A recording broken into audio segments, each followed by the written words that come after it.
தேசத்தின் குரல் நேயர்களுக்கு வணக்கம். இன்னைக்கு நம்ம இந்த வீடியோல ஏதாவது ஒரு குறிப்பிட்ட நியூஸ் பத்தி பார்க்க போறோம்னா, இல்ல ஒரு set of punch of news இருக்கு. ஏன்னா இந்தியாவுல நாளுக்கு நாள் நடக்கிற விஷயங்கள், குறிப்பாக தமிழ்நாட்டுல நாளுக்கு நாள் நடந்தேறிக்கிட்டு இருக்க விஷயங்கள பத்தி மக்களுக்கு எடுத்து சொல்ல வேண்டிய இடத்துல நம்ம இருக்கோம். ஸோ இந்த விஷயங்கள பத்தின விலாவாரியான விளக்கத்த தான் இந்த வீடியோ முழுக்க நம்ம பார்க்க போறோம். முதல்ல நம்ம ஒன்றிய அரசு கிட்ட இருந்து வந்துருவோம். நான் ஒன்றிய அரசுன்னு தானே சொன்னேன். ஏன்னா இப்போலாம் தமிழ்நாட்டுல இருக்க அரசு வந்து ஒன்றிய அரச மாத்தி இந்திய அரசுன்னு சொல்ல ஆரம்பிச்சிருக்காங்க. Soft கார்னரா deal பண்றாங்களாமா. நாங்க வந்து அவங்க கூட சண்டை போட தயாரா இல்ல. இப்படி சுமூகமா வளைஞ்சு நெளிஞ்சு போயிட்டு தமிழ்நாட்டுக்கு தேவையான உரிமைகள் எல்லாம் வாங்கிட்டு வந்துருவோம். ஆனா இப்ப முதலமைச்சரா இருக்கவரு, நாங்க அவர சினிமால பார்க்கும்போதெல்லாம் எதிர்த்து நின்னு சண்டை போட்டு ஒரு மக்களுக்கான உரிமைய வாங்கி குடுத்து பார்த்துருக்கோம். நீங்க அவர கத்தி கதிரேசனா யோசிக்கிறீங்க. ஆனா அவர் கத்தி படத்துல வர்ற இன்னொரு கேரக்டர் ஜீவானந்தம் கேரக்டரா தான் ரியல் லைஃப்ல இருக்காரு. ஆனா அவ்ளோ நல்லவரானா கண்டிப்பா அப்படி தெரியல. ஏன்னா நடந்துக்கிற விதங்கள், விதிமுறைகள், கொண்டு வர்ற விதிமுறைகள்லாம் பார்க்கும்போது, கண்டிப்பா கேரக்டர் ஜீவானந்தம் அளவுக்கு நல்லவரான்னு தெரியல. நல்லவர் மாரி தோணல. சரி, இப்ப நமக்கு அது முக்கியம் இல்ல. ஒன்றிய அரச பத்தி Instagramல, சோசியல் மீடியால இப்பலாம் ஃபேக் நியூஸ் அதிகமா பரப்பப்படுது. ஒன்றிய அரச பத்தி சொல்லல. மொத்தமாவே ஃபேக் நியூஸ் நெறைய பரப்பப்படுது. அதுல ரீசென்ட்டா ஒரு ஃபேக் நியூஸ் என்னன்னா, ஹைவேல போயிட்டுருக்கும்போது உங்களோட வண்டியில பெட்ரோல் தீர்ந்து போய் நின்றுச்சுன்னா வழியில டோல்கேட்ல பெட்ரோல் குடுக்குறாங்க. ஃப்ரீயா குடுக்குறாங்க. எந்த நாட்டுல இருந்துட்டு என்ன வார்த்தை பேசுறீங்க? யார பார்த்து ஃப்ரீயா பெட்ரோல் தருவான்னு சொல்றீங்க? அப்படின்னு சொல்லிட்டு, இந்த ஃபேக் நியூஸ் கார்டுக்கு அமைச்சகம் உட்கார்ந்து விளக்கம் குடுத்துட்டு இருக்காங்க. நீங்க குடுக்க மாட்டீங்கய்யா. நீங்க வாரத்துல 2 வாட்டி பெட்ரோல் விலைய ஏத்திட்டு இருக்க நீங்க, ஹைவேல வண்டி நின்னா ஃப்ரீயா பெட்ரோல் குடுக்குறீங்கன்னு சொன்னா, யாருமே நம்ப மாட்டாங்க. நீங்க தைரியமா அத கடந்து போயிருக்கலாம். ஆனா, அதுக்கு உட்கார்ந்து ஒரு விளக்கத்த குடுத்தீங்க பாருங்க. அங்க நிக்கிறீங்க. என்ன சொல்லியிருக்காங்க? அப்படிலாம் பெட்ரோல்லாம் நாங்க ஃப்ரீயா தரமாட்டோம். டோ பண்ணி வேணா பெட்ரோல் பல்க்ல கொண்டு விடுவோம். அந்த வசதி வேணா பண்ணுவோம் அப்படின்னு உட்கார்ந்து அமைச்சகம் விளக்கம் குடுத்துருக்காங்க. அதானே ஒன்றிய அரசுக்கு நம்ம பாக்கெட்ல இருந்து புடுங்கி தானே பழக்கம். எப்ப நமக்கு குடுத்து பழக்கம்? விலைவாசி ஏத்துறதா இருக்கட்டும். ஒரு விலைவாசினா சாதாரண பொருளுக்கு மட்டும் இல்ல. அது பெட்ரோல், டீசல், தங்கம் எதுவா இருந்தாலும் விலைவாசி உயர்வு தான் அதிகமாயிட்டு இருக்கு. டாலருக்கு நிகரான இந்திய ரூபாயோட மதிப்பு குறைஞ்சிட்டு இருக்கு. அத பத்திலாம் எங்களுக்கு தேவையில்ல. நாங்க வந்து நிர்மலா சீதாராமன் யாருன்னு தெரியும்ல, நம்மளோட நிதி அமைச்சர். நான் வந்து தமிழ்நாட்டோட நிதி அமைச்சர் மரியவில்சன பத்தி பேசல. நம்ம நிதி அமைச்சர் நிர்மலா சீதாராமன பத்தி பேசிக்கிட்டு இருக்கேன். அவங்கள ஒரு சேனல்ல ஒரு யூடியூப் சேனல்லேருந்து இன்டர்வியூ எடுக்குறாங்க. புளி சாதமா? தயிர் சாதமா? ஃபில்டர் காஃபியா? மசாலா சாயா? என்ன குடிப்பீங்க? ஃபினான்ஸ் மினிஸ்டர்ட்ட கேட்க வேண்டிய கேள்வி. ஏன்னா, அமெரிக்க டாலருக்கு நிகரான இந்திய ரூபாயோட மதிப்பு உயர்ந்துகிட்டே இருக்குல்ல. அதனால ஒரு ஃபினான்ஸ் மினிஸ்டர் கிட்ட இந்த கேள்விகள் தான் கேட்கப்படணும். அந்த கேள்விகள் தான் கேட்கப்பட்டிருக்கு. ரொம்ப ஒரு ஒரு ஜனநாயக நாட்டுல வாழ்றத நினைக்கும்போது ரொம்ப பெருமையா இருக்கு. சரி, ஒன்றிய அரசு தான் இப்படி இருக்கு. நம்ம மாநில அரசு, தமிழக அரசு அது எப்படி இருக்குன்னு பார்க்கணும்ல. அத பத்தி சொல்லவே வேண்டாம். நாளுக்கு நாள் அரங்கேறிக்கிட்டு இருக்க குற்றங்கள பார்க்கும்போதே தமிழ்நாடு அரசு எவ்வளோ சிறப்பா செயல்படுது.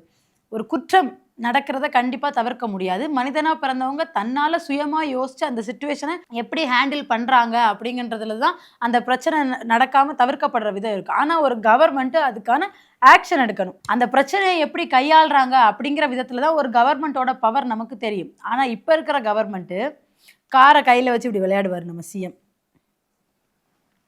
அதுக்கு ஒரு சேனல் ஒண்ணு இருக்காங்க.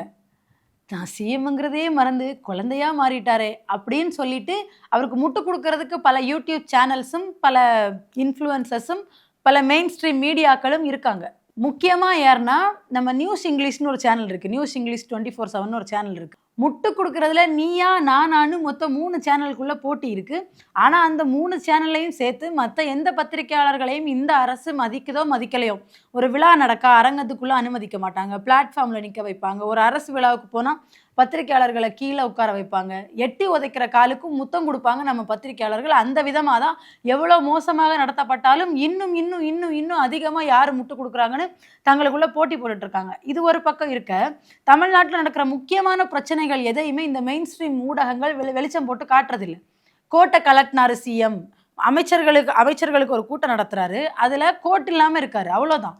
புதிய தோற்றத்தில் வந்த விஜய். இந்த தோற்றம் கவனத்தை ஈர்க்கிறது. எந்த தோற்றம்? கோட்ட தானே கலட்டினாரு. வேற எதுவும் இல்லல்ல. அப்புறம் எதுக்கு இவ்ளோ பில்டப்பு? பதிலுக்கு வணக்க வச்சதெல்லாம் ஒரு நியூஸ். ஏன்னா பிரஸ் பீப்பிள்ஸ உள்ள அலோ பண்ணல. உள்ள அலோ பண்ணியிருந்தா தானே உள்ள என்ன நடக்குதுன்னு தெரிஞ்சு அத பத்தி பேசுவாங்க. இல்லன்னா வணக்கம் வச்சாரு, கோட்ட கலத்துனாரு, வித்திரமணிக்கு வந்தாரு, படியில இப்படி இறங்குனாரு, படிக்கட்டுல இப்படி ஏறுனாரு, இந்த பிராண்ட் ஷூ போட்டிருந்தாரு, இந்த பிராண்ட்ல வாட்ச் கட்டியிருந்தாரு, இன்னைக்கு தலைக்கு இந்த கலர்ல டை அடிச்சிருந்தாரு. அப்படிதானே பேச முடியும். அதனால அவங்கள சொல்லி தப்பில்ல. சில 3, 4 முக்கியமான பிரச்சனைகள் தமிழ்நாட்ட ஆட்டி படைச்சிட்டு இருக்கு. அது என்னன்னா, முதல் விஷயம் கன்னியாகுமரியில நடந்த லாக்அப் டெத்து. ஆனா நம்ம முதலமைச்சர் அதுக்காக என்ன பேசினாரு? அந்த குடும்பம் இன்னும் போராட்டம் பண்ணிட்டு இருக்காங்க. அவர் ஒரு இரங்கல் செய்தி கூட வெளியிடல. எதுவுமே பண்ணல. சரி, நீங்க சொல்லலாம். குட்கா வித்து கைதானவனுக்கெல்லாம் எங்க முதலமைச்சர் வந்து இரங்கல் செய்தி சொல்ல மாட்டாரு அப்படின்னு.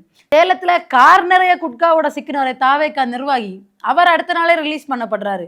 ஒரு ஒரு மாற்றுத்திறனாளி குட்கா ஆனா கேஸ்கள் வேற மாரி போகுது. ஏன்னா, அது அவர் பெர்சனல் யூஸ்க்காக வச்சிருந்தது. இதுக்கு முன்ன அவர் அத வித்தப்போ, அத விக்கிறதுக்கு அனுமதி குடுத்துட்டு போலீஸே அவர்கிட்ட லஞ்சம் வாங்குச்சு. அதுக்கான ஆதாரம் அவர் ஃபோன்ல இருந்துட்டு கேஸ் அங்க இங்க சுத்திட்டு இருக்கு. ஆனா, அதுக்குள்ள லாக்அப் டெத் அவரு. அத பத்தி நம்ம முதலமைச்சர் வாயே தொறக்கல. போன ஆட்சியில சாரி வேண்டாம், நீதி வேண்டும்னு கேட்டது நீங்க தானே? லாக்அப் டெத் பத்தி பேசும்போது, அவராவது அஜித்குமார் வீட்டுக்கு ஃபோன் பண்ணி சாரி கேட்டாரு.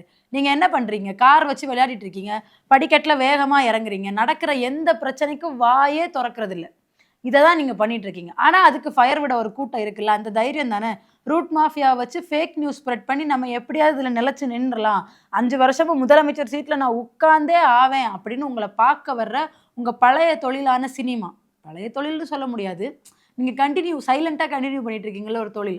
அந்த தொழிலான சினிமா துறையிலேருந்து வர்ற நடிகர்கள் கிட்ட நீங்க புலம்பி தவிக்கிறதா திரைத்துறை வட்டாரங்களே அவங்களுக்குள்ள பேசிக்கிறாங்க. போம்போதெல்லாம் புலம்புறாருப்பா, எப்படியாவது இந்த 5 வருஷம் சீட்ல உட்கார்ந்தே ஆவணும்னு. நாங்களும் ஆறுதல் சொல்லிட்டு வரோம். தளபதி நீங்க என்னென்னமோ பண்ணியிருக்கீங்க. இதையும் கண்டிப்பா பண்ணிருவீங்க. நீங்க அப்படிதான் பேசி ஆகணும். ஏன்னா, அவங்க ரூட் மாஃபியா வச்சு இல்லன்னா உங்கள இது பண்ணிருவாங்கல்ல. ஏன்னா, தமிழ்நாட்டுல இப்போதைக்கு போயிட்டு இருக்க 2வது பெரிய பிரச்சனை, பழனி கோயிலுக்கு சொந்தமான ரூ. 100,00,00,000 மதிப்புள்ள நிலம் வெறும் ரூ. 2,00,00,000க்கு பதியப்பட்டிருக்கு. இது எப்படி நடந்தது? அங்க இருந்த சார் பதி ப பார் அன்னைக்கு அவ பதிய மாட்டேன்னு சொன்ன சார் பதிவாளர புரமோஷன் குடுத்து வேற ஆஃபீஸ்க்கு அனுப்பிட்டு, இம்மீடியட்டா இன்னொரு சார் பதிவாளர் நியமிக்கப்பட்டு, அவர் அந்த பத்திரப்பதிவ பண்றாரு. இன்னைக்கு பிரச்சனை வெளிய வந்தோனே அவர் சஸ்பெண்ட் செய்யப்படுறாரு. இதுக்கு பின்னாடி என்ன இருக்கு? ரமேஷ் என்ன சொல்றாருன்னா, தவறு நடந்திருக்கு. எப்படி திமுக, அதிமுக மத்த கட்சிகள் பண்ணா ஊழல். நீங்க பண்ணா தவறு நடந்திருக்கா? இன்னொரு முக்கியமான விஷயத்தை சொல்லிடுறேன். இதே லைன கேப்ஷனா போட்டு ஒரு மீம்ஸ் போட்டாருங்கிறதுக்காக ஒருத்தர கைது பண்ணியிருக்காங்க. பேசவே கூடாதா? கருத்து சுதந்திரம்னே கிடையாதா? போயி உங்க கட்சிய சப்போர்ட் பண்ற பேஜ் வச்சிருக்காங்கல்ல, அவங்க போடுற மீம்ஸ் எல்லாம் பாருங்க. ஒவ்வொருத்தங்களும் எவ்ளோ தூரம் பெர்சனல் அட்டாக் பண்றாங்கன்னு உங்களுக்கு தெரியும். மத்த மத்த ஆட்சியில நடந்தா ஊழல், நீங்க பண்ணா தவறு. இவ்ளோ தான் அந்த மீம்ஸ். அதுக்கு போய் ஒருத்தர அரெஸ்ட் பண்ணியிருக்கீங்க. ஆனா நீதிமன்றத்துக்கிட்ட டெய்லி கொட்டு வாங்குறது இந்த தாவேக்காக்கு வேலையா போச்சு. எப்படின்னா, நீதிபதி வந்து இந்த சமூக வலைதளத்தில போஸ்ட் போடுறதுக்கெல்லாம் கைது பண்ணிட்டு இருக்காதீங்கன்னு மண்டையிலே நறுக்குன்னு கொட்டு வச்சு அனுப்பிட்டாரு. ரமேஷ் என்ன சொல்றாருன்னா, அந்த இடத்த பத்திரப்பதிவு பண்ணக்கூடாது அப்படின்னு பழனி கோயிலோட நிர்வாகம் சார்பா சார்பதிவாளருக்கு இது அனுப்பப்பட்டிருக்கு. எப்போலாம் அனுப்பியிருக்காங்கன்னா, 15/9/2025, 16/11/2025, 25/12/2025. அதாவது சொல்லும்போது என்ன சொல்றாருன்னா, நம்ம குடுத்துருக்கோம். சார்வாள் நீங்க இல்ல. DMK government. யார நீங்க இந்துக்களுக்கு எதிரானவங்க, யார நீங்க ஒட்டுமொத்த இந்து சமயத்துக்கே எதிரானவங்கன்னு கட்டமைக்க நினைக்கிறீங்களோ, அவங்க. அவங்க தான் அந்த நிலத்த பாதுகாத்து வச்சிருந்தாங்க. ஈவன் ஒரு ஒரு அம்மா இருக்குமே, குளிச்சுட்டு மடியா, ஆச்சாரமா தான் சாமிய தொடணும்லாம் இன்டர்வியூல போய் பேசிட்டு இருக்குமே, அந்த அம்மாவே ட்வீட் போட்டிருக்கு. சேகர் பாபுவே இதுக்கு பரவாயில்ல. உங்க வாதம் இதெல்லாம் பண்ணிட்டு இருக்கா? அதெல்லாம் கேட்க மாட்டீங்களா நீங்க? ரமேஷ் ஒரு பக்கம் பதில் இப்படி சொன்னா, லாக்அப் டெத்துக்கு எந்த விதமான பதிலும் இல்ல. ஒரு இரங்கல் செய்தி கூட முதல்வர் போடலன்னு அந்த குடும்பமே வருத்தப்பட்டுட்டு இருக்காங்க. சரி, இதெல்லாம் கடந்து இந்த பக்கம் ஒரு 100 கோடி ஊழல். அத எப்படி கடந்து போறதுன்னு தெரியல. ஆனா அத கடக்க வச்சாரு நம்மளோட பொதுப்பணித்துறை அமைச்சர். 1,50,000 கோடியில ஒரு ஊழல். எல்லாத்தையும் டைவர்ட் பண்ணிட்டே இருக்காங்க. ஈஸியா டைவர்ட் பண்ணிடுறாங்க. இப்போ இந்த பிரச்சனை எல்லாத்தையும் டைவர்ட் பண்றதுக்கு இன்னொரு வஸ்திரத்த கையில எடுத்துருக்காங்க. அதுதான் ஜனநாயகன் ரிலீஸ். ஜூலை 23ஆம் தேதி படம் ரிலீஸ். ஆல்ரெடி செத்த பாம்பை எத்தனை வாட்டிடா அடிப்பீங்கன்ற மாரி அது ஏற்கனவே லீக் ஆகி அஃபிஷியலாவே 1.2 கோடி பேர் பார்த்துருக்காங்கன்னு ரெக்கார்ட்ஸ் வருது.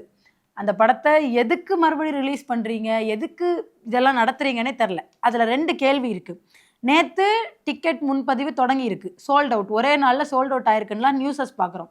ஏன்னா தந்தி டிவிக்கு தமிழ்நாட்டுல நடக்கிற வேற பிரச்சனைகளை எல்லாம் போடுறதுக்கு டைம் இல்ல. அதனால இது ஒரு நியூஸ்ன்னு இத ஒரு நியூஸ் கார்டா போட்டு ராவண மவண்டா பாட்டு வேற போடுறாங்க. அது 2வது. ஆனா இந்த ஜனநாயகன் ரிலீஸ் அப்படிங்கிற ஒரு விஷயத்த வச்சு ஹெவியா சோசியல் மீடியாவை இந்த பிரச்சனையை வச்சே என்கேஜ் பண்ணி சைட்ல வேற ஏதோ ஒரு விஷயத்த டைவர்ட் பண்ண பாக்குறாங்கன்னு நல்லா தெரியுது. எப்படின்னா இப்ப தாவேகா வந்து ஒரு தப்பு பண்ணுது. அதை பொதுமக்கள் கேள்வி எழுக்க ஆரம்பிச்சோன்னே அந்த சைட்ல இருந்து தோழர் சண்முகம் வருவாரு. அன்னைக்கு காலையில 6 மணிக்கு திமுகவும் அதிமுகவும்னு ஆரம்பிப்பாரு. விஜய் ஏதாவது ஒரு திட்டத்து மேல ஸ்டிக்கர் ஒட்டுவாரு. உடனே இந்த பக்கத்துல நம்ம விசிக தலைவர் திருமாவளவன் அவர்கள் வருவாரு. வந்து தாவேகா அரசுக்கு களங்கம் ஏற்படுத்தணும்னா யாரோ இதை பண்றாங்கன்னு அவர் இஷ்டத்துக்கு அடிச்சு விடுவாரு.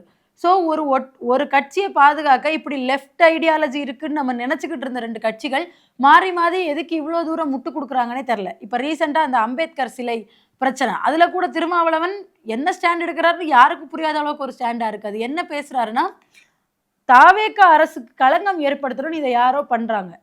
கண் கூடா தெரியுது அந்த பிரச்சனை அங்கே நடக்கிறது, அடிச்சுக்கிறாங்க. அந்த அந்த அம்பேத்கர் சிலை வந்து கால் மேலே கால் போட்டிருக்கிற மாதிரி இருக்கிறதா அவங்க பிரச்சனைன்னு சொல்கிறாங்க.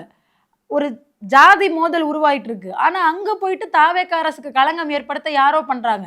இந்த ஜாதி மோதல்லாம் காலம் காலமா தமிழ்நாட்டில் இருக்கிறதா? நீங்க இதுக்கு முன்னாடி திமுக கூட்டணி இருந்தப்போ இந்த மாதிரி பிரச்சனைகள்லாம் வந்தப்போ நீங்க திமுக அரசை எதிர்த்து பேசுனீங்க. அப்ப நாங்களும் உங்களோட உடன் நின்னோம். ஏன்னா நீங்க பேசுனது சரியா இருந்துச்சு. ஆனா இப்போ இப்படி ஒரு பிரச்சனை நடக்க இதுக்கு என்ன தீர்வுன்னு நீங்க யாருக்கு ஆதரவு கொடுத்துருக்கீங்களோ அவங்கள நோக்கி ஒரு கேள்வியை வைக்காம யாரோ பண்றாங்க இந்த அரசுக்கு களங்கம் ஏற்படுத்துன்னு பேசுறீங்களே, உங்களை பார்த்து தான் அரசியல் கற்றுக்கிட்டோமான்னு எங்களுக்கே டவுட்டாக இருக்குது. ஸோ இப்படி எவ்வளோ பிரச்சனைகள் நடந்தாலும் ஏதாவது ஒரு பக்கத்துலேருந்து முட்டு கொடுக்க வந்துடுறாங்க. இப்படி இருக்க இன்னொரு புறம் நாட்டிலே மிகப்பெரிய பேசு பொருளாக இருக்கிற ஒரு விஷயம்தான் சோனம் வான்சுக்கோட உண்ணாவிரதம். நீட் வினாத்தால் அடிக்கடி கசியுது, நீட் தேர்வில் முறைகேடு நடக்குது, அதனால கல்வி அமைச்சர் தர்மேந்திர பிரதான் பதவி விலகணும்னு சொல்லி அவர் அந்த உண்ணாவிரத போராட்டத்தை நடத்திட்டு இருக்காரு. எனக்கே இப்போதான் ரீசெண்டாக தெரியும், நம்ம விஜய் அவர்கள் நடித்த நண்பன் படத்தோட அந்த கொசக்சி பசுப்புகள் கேரக்டர் வந்து இவரோட இதுதான் இன்ஸ்பிரேஷன் அப்படின்னு சொல்கிறாங்க. ஸோ இப்படி ஒரு மனுஷன் நீட்டை எதிர்த்து ஒரு நிலைப்பாடு எடுத்து உண்ணாவிரதம் இருக்கும்போது ஒரு மாநில அரசா, ஒரு மாநிலத்தை ஆள்ற ஒரு முதலமைச்சரா நீங்கள் என்ன நிலைப்பாடு எடுத்தீங்க? அவரோட உண்ணாவிரதத்துக்கு சப்போர்ட் பண்ணுறதோ இல்லை போய் அவரை பார்க்குறதோ ஏதாவது பண்ணீங்களா? இல்லை. நீங்கள் யாரை தீய சக்தின்னு சொல்கிறீங்களோ அந்த கட்சியை சார்ந்த நபர்கள் தான் போய் பார்க்குறாங்க, அவங்க தான் போய் உடன் நிற்கிறாங்க, அதில் கலந்துக்கிறாங்க. உண்ணாவிரதம் இருக்காதீங்க, உங்கள் உடல்நிலை கெட்டு போயிட்டு நம்ம வேறு விதத்தில் போராடலான்னு அவருக்கு ஆறுதலா இல்லை ஆதரவா ஏதோ பேசிட்டு வர்றாங்க. நீங்க எந்த நிலைப்பாடும் எடுத்ததா தெரியல. நீங்க வந்து காரை வச்சு விளையாடுறீங்க, அப்புறம் உட்காந்துட்டு அமைச்சர்களை கூப்பிட்டு மீட்டிங் போட்டு பிடிச்சி யாராவது லஞ்சம் வாங்குனீங்கன்னா கீச்சு விட்டுருவேன்னு சொல்லியிருக்கீங்களா?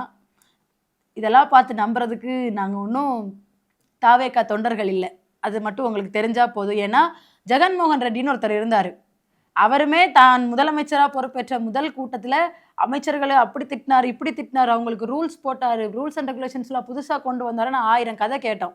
கடைசியில் என்ன ஆச்சுன்னு நாங்கள்லாம் கண் கூட பார்த்துருக்கோம். அதனால இந்த மாதிரியான விஷயங்களை பார்த்து நம்பி அதுக்கு ஃபயர் விடுறதுக்கு நாங்கள் ரூட்டு கிட்ட காசு வாங்கின பெய்டு ஐடியும் இல்லை, விர்ச்சுவல் வாரியர்ஸும் இல்லை, தாவேகாவோட தொண்டர்களும் இல்லை. ஸோ இப்படி முழுக்க முழுக்க இன்னொரு கட்சி மேலே பழி போடுற வேலையை மேடை ஏறினாலே திமுகன்னு பேசுகிற வழக்கத்தை விட்டொழிச்சிட்டு உண்மையாக நேர்மையாக உங்களுக்கு ஓட்டு போட்ட மக்களுக்கு வேலை செய்ய முடிஞ்சால் செய்யுங்க, இல்லை என்னால் முடியலைங்கிறத ஓப்பனாக ஒத்துக்கோங்க. நீங்கள் ஒத்துக்க மாட்டீங்க. ஏன்னா ஃபார் அக்கௌண்டபிலிட்டின்னு உங்களுக்கு தெரியாது. நீங்கள் எப்போவுமே அக்கௌண்டபிலிட்டிக்கு ஆப்போசிட் சைடில் தான் ஓடிட்டுருப்பீங்க. இன்னும் வரப்போகிற நாட்களில் தமிழ்நாடு என்னென்ன மாதிரியான நிலைமைகளை அடைய போகுது? ஏன்னா கள்ளக்குறிச்சியில் 4 வருஷமாக இருந்திருக்காங்க, அவ்வளோ அலறாங்க, போராட்டம் பண்ணுறாங்க. ஆனால் கோர்ட் ஆர்டர் படி ஜேசிபி எடுத்துகிட்டு வந்து அந்த வீடுகளை இடிக்கிறாங்க. இந்த பக்கம் ஒட்டு மொத்தமாக தூய்மை பணியாளர்களுக்கு இருக்கிற ஓவராலாக இருக்கிற எல்லா ஜோனையும் தனியார் மயமாக்க பார்க்குறாங்க. நீலம்க்கு சேகர் பாபுவோட டீலிங் தான் கரெக்டோன்னு தோண வைக்கிற அளவுக்கு நீலம் பண்பாட்டு மையம் இப்போ நடந்துக்கிறாங்க. இப்போ இருக்கிறது திமுக அரசு இல்லை, ஆதலால் அவங்களால கேள்வி கேட்க முடியல. திமுக அங்கே இருந்தால் மட்டும்தான் அவங்க வாயிலிருந்து கேள்விகள் வெளியே வரும். ஆளுங்கட்சியாக திமுக இருக்கா சொல்லுங்கள், எத்தனை போராட்டம் பண்ணணும்? வீதிக்கு வீதி, ஊருக்கு ஊர் போராட்டம் பண்ண தயாராக இருப்பாங்க. ஆனால் திமுகவை தவிர வேறு ஆள்ற கட்சி எதுவாக இருந்தாலும் எங்கள் வாயிலெல்லாம் ஜிப் இருக்கும், நாங்கள் எதுவும் பேச மாட்டோம், அமைதியாக கடந்து போயிடுவோம். இல்லை ஒரு ஆணவ கொலை குறித்து மென்ஷன் பண்ணும்போது கூட அரசை கேள்வி கேட்க மாட்டோம், இன்னும் எத்தனை ஆண்டுகளுக்கு இப்படி இருக்கும்னு மக்களை கேள்வி கேட்போம். ஆனால் திமுக ஆட்சியில் இருந்தால் திமுகவை கேள்வி கேட்போம். திமுக தான் அந்த கொலையை பண்ணுச்சுனே விட்டால் நாங்கள் சொல்லுவோம். இந்த அளவுக்கு ஒரு திமுக வெறுப்பை வச்சுட்டு தலித் அரசியல் பேசிகிட்டு இருக்க சில பேரும் இருக்காங்க.